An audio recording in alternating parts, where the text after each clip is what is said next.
good morning. Ya, hari ini masih pagi. Aku ngerekam ini sekitar jam 3.37 subuh, pagi-pagi. Belum subuh sih. Oke, Assalamualaikum warahmatullahi wabarakatuh. Gimana kabarnya? Welcome back to my podcast. Yes, I'm struggling. Semoga teman-teman semuanya di sana sehat ya, karena kebetulan aku hari ini lagi sakit. Tapi aku rada kepikiran sama sesuatu. Jadi aku mau cerita deh. Yuk dengerin.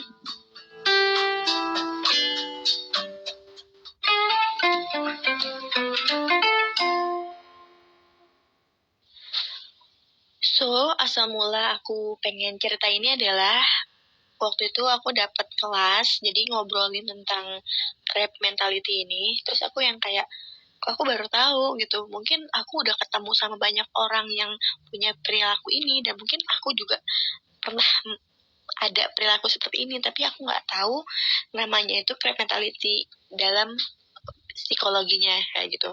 Nah, apa sih crab mentality ini? Yaitu sikap seseorang yang menghalangi keberhasilan orang lain. Sikap ini merupakan persaingan yang tidak sehat. Itu menurut LYS ya. Maksudnya ini aku mengutip dari Love Yourself Indonesia. Nah, sedangkan orang-orang kayak gitu biasanya aku lebih sering nyebut orang-orang toksik gitu. Kan banyak banget nih di sekitar kita yang toksik banget, gak kepengen ngelihat kita tuh sukses gitu. Ada aja yang bikin mereka tuh menghambat jalan-jalan kita kayak gitu, kayak ngasih kerikil, ngelempar kerikil. Itu analoginya aja ya. Nah terus bagaimana sih contohnya? Nah contohnya tuh kayak gini. Misalkan kamu pengen pulang kerja, kan jam kerja itu jam 9 sampai jam 6 kan, atau jam 8 sampai jam 5. Misalkan kamu harusnya pulang jam 5, tapi karena kamu kerjanya di IT, misalkan seperti itu, kerjanya di IT, jadinya kamu sering pulang malam, pulang pagi. Nah, suatu saat kamu pulang jam 7 malam. Itu pulangnya yang paling cepat di antara jam-jam sebelumnya gitu kan. Nah, pas kamu mau pulang, kamu pamit sama teman-teman kamu. Teman-teman kamu tuh malah bilang gini, kok jam segini udah pulang sih, kita aja belum pulang. Ah, nggak ini nih, masa sama timnya ditinggalin, kayak gitu. Itu orang yang bilang kayak gitu ke temannya adalah orang yang punya crab mentality. Get it nggak? Jadi kayak gini, si crab ini punya karakteristik tidak mau orang lain itu lebih unggul dari dia. Jadi ada analoginya, di suatu ember ada 3 kepiting atau crab. Jadi yang satu, si kepiting A ini pengen keluar nih dari ember, tapi ditahan sama kepiting B. Dia bilang gini, lo gak akan bisa keluar dari ember ini. Nah, terus si B ini bilang ke C, lo juga gak akan bisa keluar dari sini. Jadi kita akan terus ada di sini gitu. Mungkin kalau misalnya si A ini mau keluar tanpa menghiraukan perkataan si B, ya dia bisa aja keluar kalau dia mengusahakan. Tapi masalahnya si crab ini nggak kayak gitu. Ya udah, 3-3-nya tetap ada di dalam ember tersebut. Kenapa si B ngomong kayak gitu? Karena dia merasa tidak mampu. Jadi kalau misalnya dia tidak mampu, dia tidak ingin melihat keberhasilan orang lain yang ada di sekitar dia. Kayak gitu. Cuma aku belum tahu ya, ini tuh ada penelitian khususnya atau enggak. Cuma memang yang aku dapat ilmunya seperti itu di psikologi. Kemudian, kalau misalnya teman-teman mau tahu ini ada analisanya segala macam yang lebih deep, mungkin bisa di googling kali ya. Nah, jadi gimana dong kalau misalnya ketemu orang yang kayak gitu?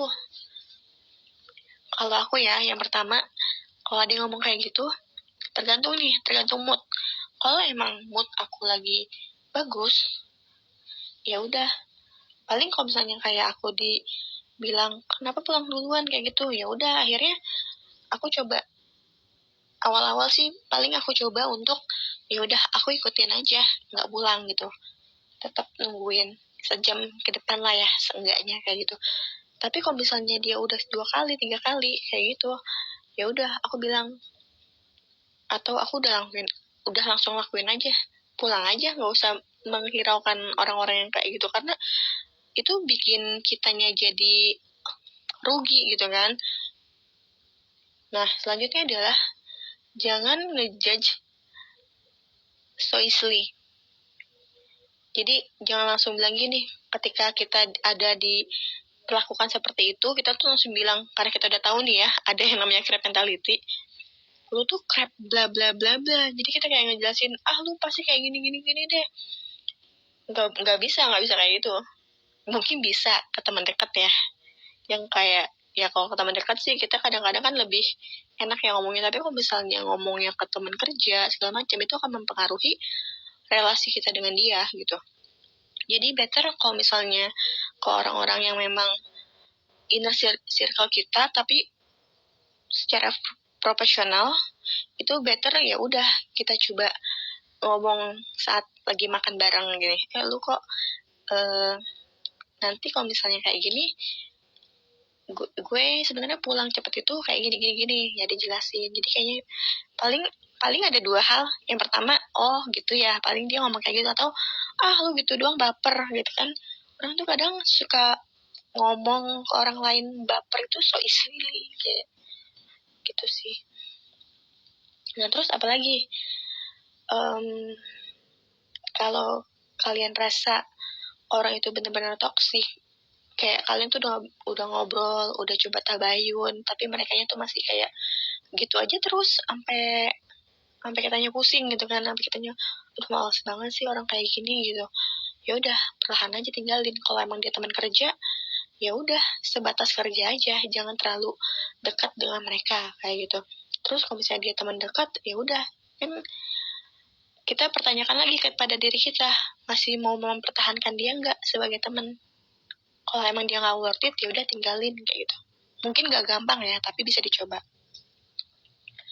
Dan yang terakhir adalah, karena kita udah tahu, ya mungkin kita jangan jadi seperti itu ya.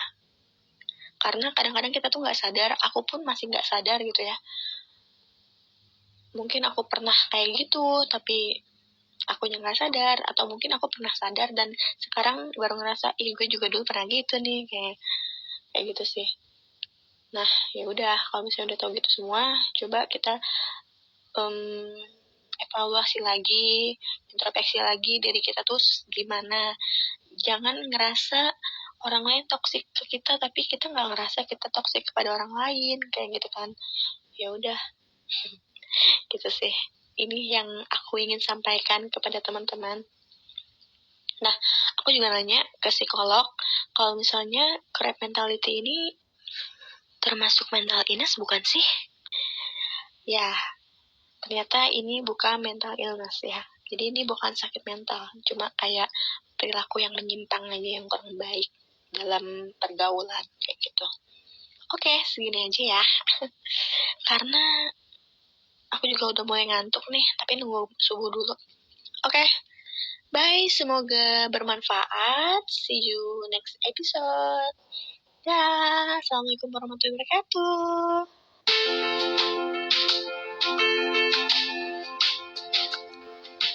Last but not least, thank you for listening. You can read my personal blog on jurnal.tumblr.com to find another article about self-development.